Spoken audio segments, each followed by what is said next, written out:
BJP के प्रदेश अध्यक्ष मोहनलाल बड़ौरी ने हरियाणा न्यूज से खास बातचीत की, आपको सुनवाते हैं। लोकसभा राज्यसभा में जिस तरह की तस्वीर आज देखने को मिली है, जिसके बाद केंद्र मंत्री शिवराज सिंह चौहान के द्वारा इसे ब्लैक डे कहा गया है। इस बीच हमारे साथ बातचीत करने के लिए प्रदेश अध्यक्ष मोहनलाल कौशिक जी मौजूद है। सर, हरियाणा न्यूज पर आपका स्वागत है। सर, जब भी लोकसभा हो, राज्यसभा होती है या विधानसभा की हम बात करते हैं तो लोगों की निगाहें टिकी होती है कि क्या कुछ चर्चाएं की जाएगी, चुन करके नेताओं को वहां पर भेजा जाता है। इस तरह की जो तस्वीर देखने को मिली है और लगातार जब से शुरू हुआ है लोकसभा और राज्यसभा की जो सदन की कार्रवाई शुरू हुई है, सुचारू रूप से चलती हुई नजर नहीं आई है। कल आखिरी दिन है, किस तरीके से आप देखते हैं?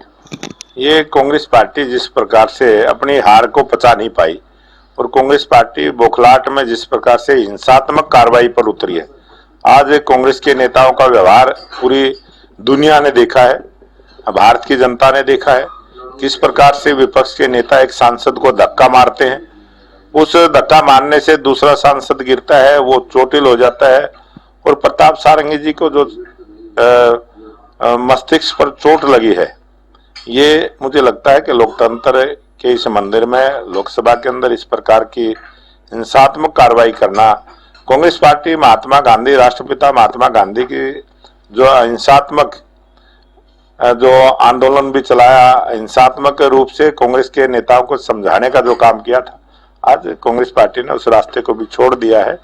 और ये कांग्रेस पार्टी जिस प्रकार से बौखलाहट में जो आज ना सदन की कार्रवाई में बाधा डालना और इस प्रकार से हिंसात्मक गतिविधि में शामिल होना, ये देश के लिए दुखदायी है। सर, मुद्दों की अगर बात करते हैं तो विपक्ष के द्वारा कहा जा रहा है कि उन्हें अपनी बातें रखने नहीं दिया जा रहा है सदन के पटल में, चाहे अडानी का मामला हो जाए, संभल मामला हो जाए, या अब जब बाबा साहेब को लेकर के जिस तरीके से गृह मंत्री अमित शाह के द्वारा कहा गया, अध्यक्ष के द्वारा यानी मल्लिकार्जुन खड़गे के द्वारा इस्तीफा की मांग की गई है, माफी कहा जा रहा है कि मांगा जाए, तो लगातार विपक्ष के द्वारा कहा जा रहा है कि हमें अपनी बातें रखने का मौका नहीं दिया जा रहा है। गृह मंत्री अमित शाह के बयान को किस तरीके से देखते हैं आप?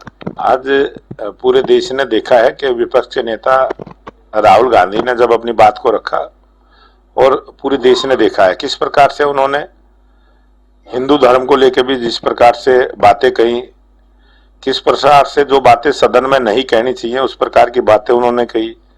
और जब देश के गृह मंत्री अमित शाह जी ने जो बात राज्यसभा में सदन के अंदर रखी और प्रामाणिक तरीके से रखी, तथ्यों के साथ रखी, सबूत के साथ रखी और सच्चाई को जब जनता के सामने बताने का प्रयास हुआ है, उससे कांग्रेस पार्टी बौखलाहट में है, क्योंकि कांग्रेस की सच्चाई आज जनता के सामने जा चुकी है और उसकी जेब को मिटाने के लिए कांग्रेस इस रास्ते पर उतरी है।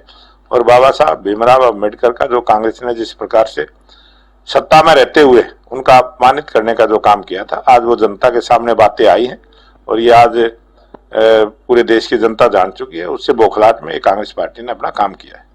किसानों की बात कर लेते हैं। दीपेंद्र सिंह हुड्डा ने जिस तरीके से किसानों के मामले को लोकसभा में भी उठाया था, परिसर में उठाया, आज किसानों का मामला सर्वोच्च न्यायालय में गया है और सर्वोच्च न्यायालय ने भी एक कमेटी बनाने का काम किया। और भारतीय जनता पार्टी की पहली बार जब सरकार अटल बिहारी वाजपेयी जी के नेतृत्व में बनी थी तो किसानों को किसान क्रेडिट कार्ड देने का काम किया था। प्रधानमंत्री ग्रामीण सड़क योजनाएं देश में बनी, चतुर्भुज योजना देश में बनी और जवानों के लिए भी कारगिल में जिस प्रकार से घटनाक्रम हुआ और उसके बाद जवानों को भी जो सुविधाएं देने का काम किया है, जवान की, किसान की जो बात भारतीय जनता पार्टी ने की है वो सब लोग जानते हैं। और आज किसानों को किसान सम्मान निधि देने का काम किया है और हरियाणा प्रदेश में 24 फसलें एमएसपी पर खरीदने की गारंटी हरियाणा सरकार ने दी है। आज जहां कांग्रेस की सरकारें हैं, वहां कांग्रेस की सरकार किसानों को जो इस प्रकार की मांग है उन किसानों की मांग को अपनी लागू करके दिखाए और ये बताए देश की जनता को कि जहां कांग्रेस की सरकार है उन्होंने किसानों को क्या दिया है। जहां भारतीय जनता पार्टी की सरकार है, किसानों को सब कुछ दिया और किसान उस बात से संतुष्ट है।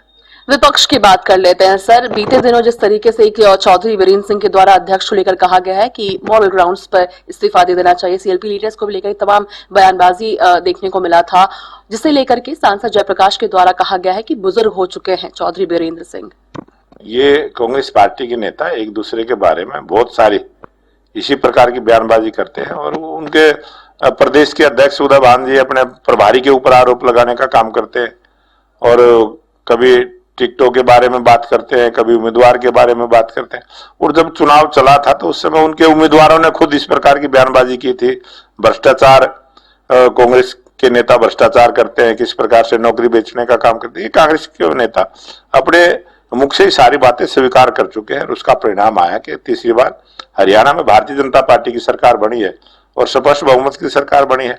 अब कांग्रेस को लगता है कि कांग्रेस आने वाली नहीं है और कांग्रेस डूबता हुआ जहाज है।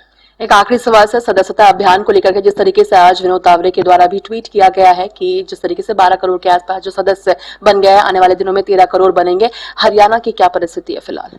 हरियाणा प्रदेश में भी आज 38 लाख सदस्य भारतीय जनता पार्टी के इसके साधारण सदस्य बने हैं और 23,000 सक्रिय सदस्य बने हैं। और ये मुझे लगता है कि आने वाली 25 तारीख तक भारतीय जनता पार्टी का जो सदस्यता अभियान पूरा होगा, तब तक हम अपने टारगेट को पूरा कर पाएंगे। धन्यवाद हमारे साथ बातचीत करने के लिए। तो हम सुन रहे थे प्रदेश अध्यक्ष मोहनलाल बड़ौली जी को। तमाम मुद्दों को लेकर के हरियाणा न्यूज से बातचीत की है। दिल्ली से हरियाणा न्यूज के लिए अपराजिता श्री। लोकसभा